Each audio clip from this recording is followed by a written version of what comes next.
Seat സംബന്ധിച്ച് Inter church കൗൺസിലിൻ്റെ college പ്രതിനിധികളുമായി സംസാരിച്ചു.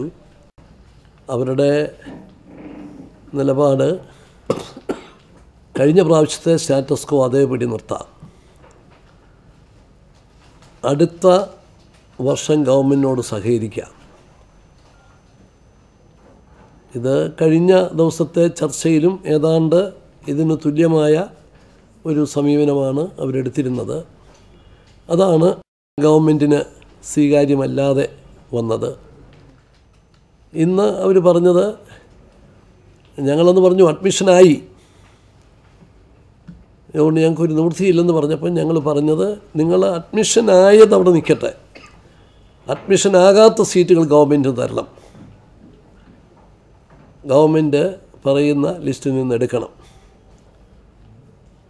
അതവരാലോചിക്കാം എന്ന് പറഞ്ഞാണ് പോയത്. പക്ഷേ അവരിന്ന് വന്നത് അവർക്ക് കിട്ടിയ ലീഗൽ ഒപ്പീനിയനുമായിട്ടാണ്. ആ ലീഗൽ ഒപ്പീനിയൻ അനുസരിച്ച് വരുന്നത്, ആരെങ്കിലും ക്യൂവിൽ നിൽക്കുന്ന ആരെങ്കിലും കേസിന് പോയാൽ പ്രോസ്പെക്റ്റസിൽ നിന്ന് വ്യത്യസ്തമായ രീതിയിൽ അഡ്മിഷൻ രീതി വന്നാൽ നിയമപരമായ പ്രശ്നങ്ങളുണ്ടാകും. എടുത്ത കുട്ടികളുടെ പോലും തുടർന്നുള്ള വിദ്യാഭ്യാസത്തിന് പ്രശ്നങ്ങളാകും എന്നാണ് അവരുടെ വക്കീലിൻ്റെ നിയമോപദേശം.